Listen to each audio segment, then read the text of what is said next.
kuncine lawang suwarga. La ilaha illallah, ora ana lafadz liya. La ilaha illallah. Bismillahirrahmanirrahim. Assalamualaikum warahmatullahi wabarakatuh.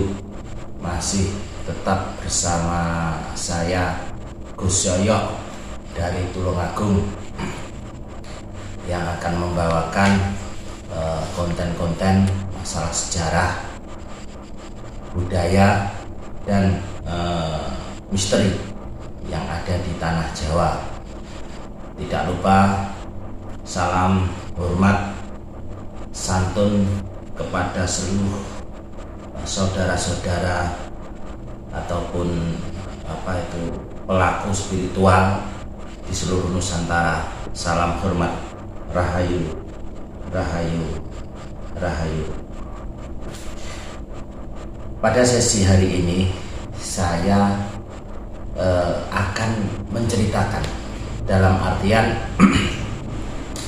akan mengungkap atau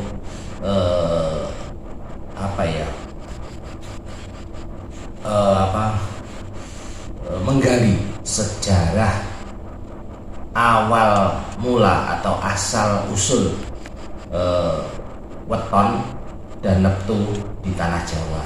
Jadi hari atau neptu ataupun yang biasa disebut weton juga itu tidak semerta-merta ada di tanah Jawa, tidak semerta-merta timbul di tanah Jawa. Itu ada kisahnya. Jadi kita sebagai masyarakat khususnya di tanah Jawa harus tahu bahwa semuanya itu pasti ada kisah ataupun asal usulnya. Ya, oleh karena itu kita akan menggali atau membahas ini semua supaya penerus kita ataupun anak-anak muda zaman sekarang itu tidak melepaskan dari nilai-nilai luhur budaya tanah Jawa. Jadi ini sangat penting, khususnya di tanah Jawa ini sangat penting masalah weton dan neptu, karena biasanya di tanah Jawa itu neptu ataupun weton ini bisa selalu digunakan dalam acara pernikahan, dalam acara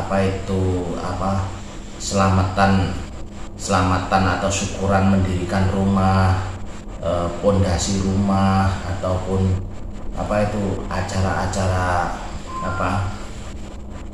acara-acara yang lain lah. Itu banyak menggunakan ini, acara pernikahan ataupun acara yang sangat dikhususkan di tanah Jawa itu biasanya menggunakan ini. Bahkan ini juga bisa istilahnya sebagai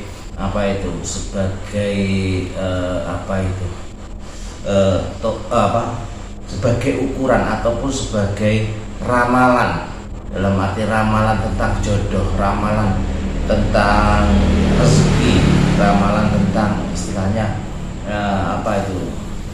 mencari pasangan, mencari hari baik untuk melakukan suatu pekerjaan, mendirikan rumah dan ini sangat penting. Oleh karena itu makanya saya bahas, karena ini salah satu nilai budaya yang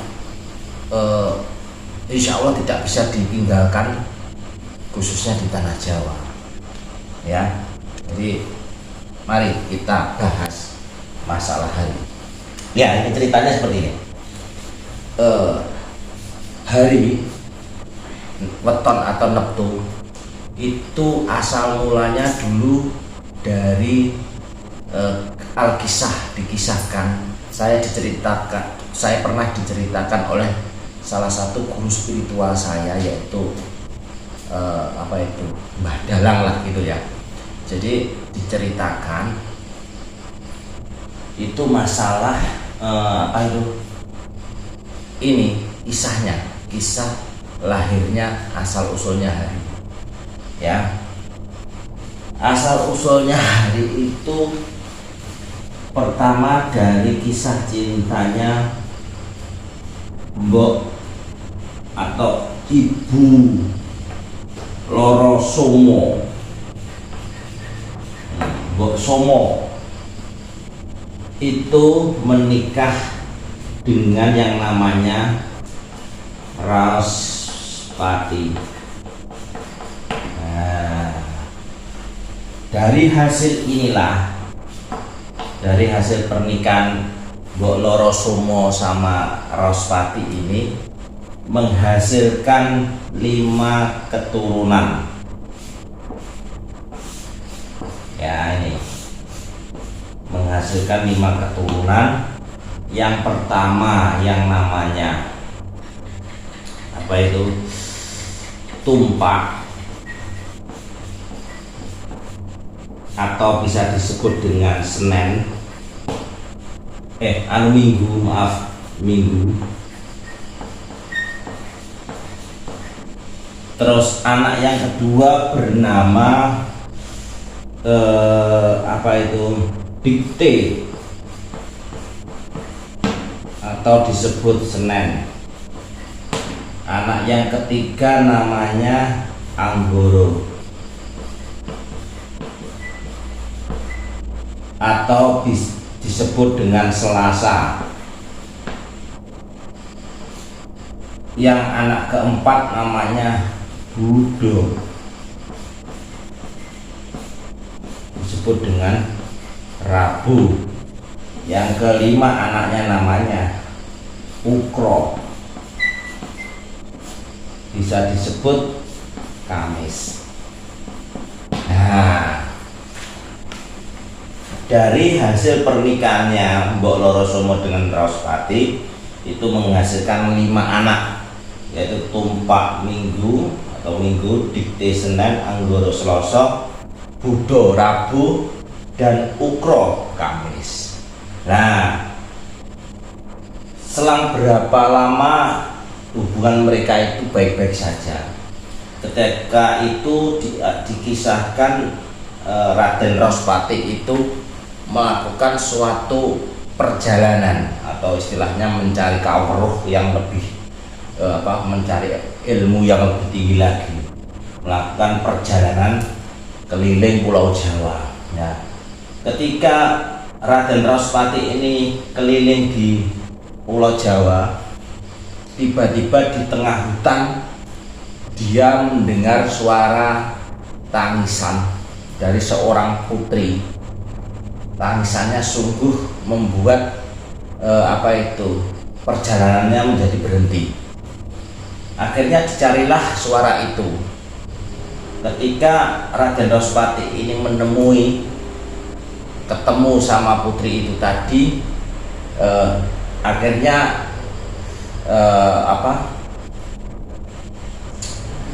Raospati ini berkenalan dengan yang namanya Basundari. Nah, ini tadi putri yang menangis itu namanya Basundari. Nah, ketika perkenalannya, akhirnya Raospati ini jatuh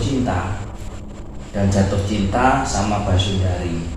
Tapi Basundari akhirnya menceritakan kisahnya, kenapa istilahnya kamu menangis di sini. Ya, Basundari menceritakan bahwa dia dikejar-kejar yang namanya Nogo Sandoro atau naga, seorang naga yang mengejar-kejar ingin menikahi yang namanya Basundari tadi. Tapi Basundari tidak mau karena perbuatannya seperti naga. Akhirnya dia minta tolong sama Raden Raospati ini. Wahai Raden, wahai Tuan, aku mau engkau nikahi apabila kamu bisa membunuh yang namanya naga Sandoro tadi. Nanti setelah engkau bunuh dan aku melihat mayatnya aku mau kau nikahi. Akhirnya Rospati, baiklah, kalau keinginanmu seperti itu aku penuhi. Akhirnya Raden Rospati ini mencari yang namanya Naga Sandoro tadi. Ya, siapakah Naga Sandoro? Naga Sandoro itu adalah titisannya Naga Taun. Nah, Naga Taun. Jadi Naga Sandoro itu sakti mandraguna. Akhirnya ketika itu ketemulah yang namanya Raden Rospati ini dengan Naga Sandora. Ketika ketemu, singkat cerita mereka melakukan pertempuran adu kesaktian yang sangat hebat. Ya, terjadilah perang, istilahnya perang kesaktian, perang perang ilmu kesaktian kanuragan. Nah, ketika Rospati ini akhirnya dengan kesaktiannya dia bisa mengalahkan dan membunuh yang namanya Naga Sandoro tadi, dan akhirnya mayatnya dibuang ke arah timur.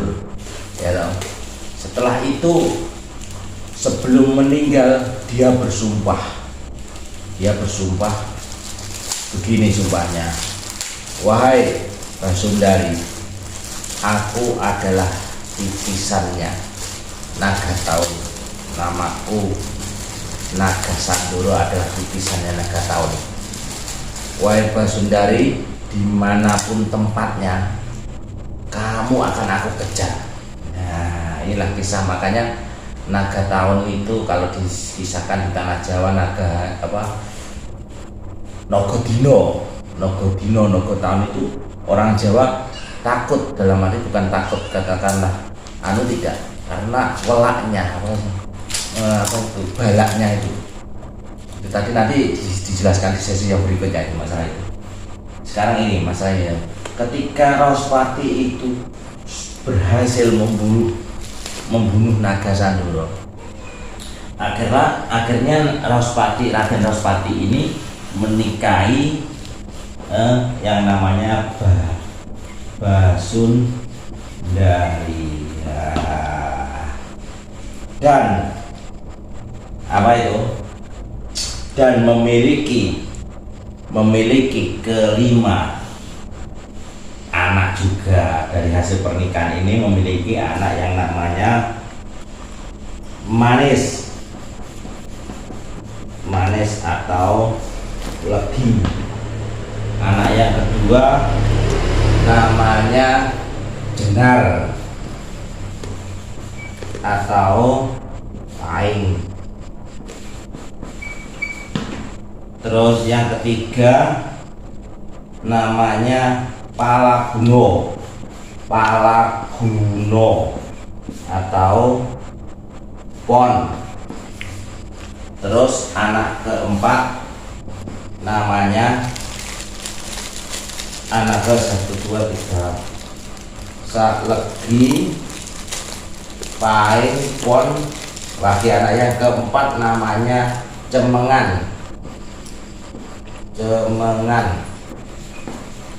atau Wagi. Anak yang kelima namanya Kasih. Nah, ini. Nah, makanya di tanah Jawa ketika orang mau puasa yang namanya puasa Selasa Kliwon atau mencari hari dagang yang baik, itu Selasa Kliwon misalkan, itu carilah namanya hari Anggoro Kasih. Maksudnya Anggoro Kasih ya ini Selasa ini Anggoro, karena ini Kliwon itu kasih, ini namanya Kliwon, ya kan, Kliwon. Makanya dinamakan Anggoro Selasa ini Kliwon Kasih. Berarti Selasa Kliwon itu namanya Anggoro Kasih. Itu ini kisahnya seperti itu. Nah, ketika mereka sudah menikah dengan Basundari, Raden Rospati menikah dengan Basundari, memiliki kelima anak yang bernama Manis, Jenar, Palaguno, Cemengan, dan Kasih. atau legi paing pon wage kliwon. Nah, akhirnya Mbok Loro Somo ini mengetahui keberadaan Raden Raspati yang telah mengkhianatinya. Akhirnya dicari ini sama Mbak Loro Somo, istri tuanya dicari. Ketika ketemulah Basundari, istri mudanya Raden Raspati itu, dia mau dibunuh. Nah, ketika mau dibunuh, Basundari bilang, ya saya memang salah karena katanya Raden Raspati tidak memiliki istri sebelumnya. Nah, maka dari itu saya minta maaf dan saya mau kamu bunuh, tapi setelah saya membesarkan kelima anak saya.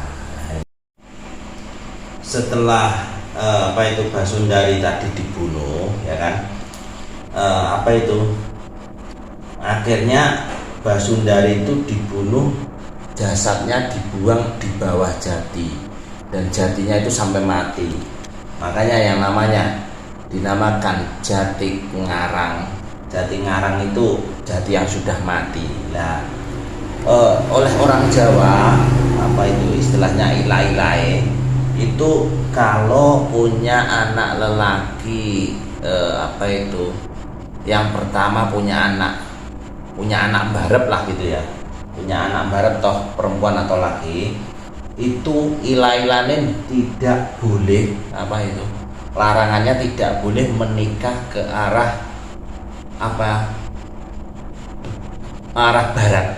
barat sama utara, karena barat utara itu makamnya atau kematiannya Basundari, kematiannya Basundari, namanya Jati Karang. Jati Karang itu kuburan artinya. Jadi kalau punya anak nomor pertama menikah ke arah barat ini tidak boleh. Nah, cara mengatasi nanti dilanjutkan yang sesi kedua. Ada ini cara untuk istilahnya agar tidak, kalau terpaksa tidak tidak bisa, kita gunakan ada solusinya nanti. Solusinya ada ini, nanti dijelaskan ke sesi yang berikutnya. Nah, ini lanjutnya yang ini tadi. Nah, inilah dari sini ketemulah hari. Jadi ini Mbok Loro Somo sama Raspati punya 5 anak. Minggu, Senin, Selasa, Rabu, Kamis. Kalau dulu Tumpak, Dite, Anggoro, Budo, Ukro. Nah, berarti siapakah ini? Dan Jumatnya mana? Sabtunya mana? Nah, Jumatnya ini Mbok Loro Somo. Makanya kalau di agama Islam, hari Jumat itu tidak boleh melakukan perdagangan. Itu sebenarnya di Jawa itu juga sudah ada. Sebelum Islam masuk ke Jawa itu, larangan hari Jumat itu memang hari yang sakral, karena hari Jumat itu harinya Mbok Loro Somo. Nah, yang Sabtunya mana Pak? Gus, Sabtunya ya ini Raden Raspati ini. Nah, yang punya yang punya anak tuh paling tinggi 9. Jadi seminggu, Senin, Selasa, Rabu, Kamis, Jumat Mbok Loro Somo, Sabtunya ayahnya ini Raspati ini. Makanya kalau hari Sabtu biasanya kelahirannya pasarannya tinggi gitu, punya hati keras. Nah, karena ini seorang ayahnya ini Raspati inilah kisah dari asal usulnya, dari versi guru saya, asal usulnya hari weton tanah Jawa seperti ini. Ini mungkin banyak versi-versi yang lain, cuman saya dari cerita yang diceritakan oleh guru spiritual saya tuangkan di sini.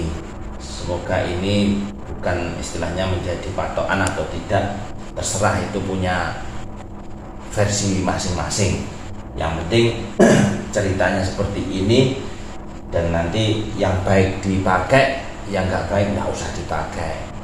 Mungkin nanti kita lanjutkan di sesi yang berikutnya, lebih seru lagi nanti membahas masalah perjodohan, hari baiknya apa, terus apa itu naga hari apa, nogodino apa, naga hari itu nogodino itu, naga tahun apa, jodohnya yang baik apa, rezekinya yang baik apa, nanti dibahas. Bisa request di bawah ya, di bawah komentar nanti bisa request ya. Mungkin cukup sekian dari saya Gus Yoyo. Semoga bisa menjadi manfaat untuk semuanya. Saya akhirul kalam, wabillahi taufiq wal hidayah. Wassalamualaikum warahmatullahi wabarakatuh. Salam rahayu, rahayu, rahayu.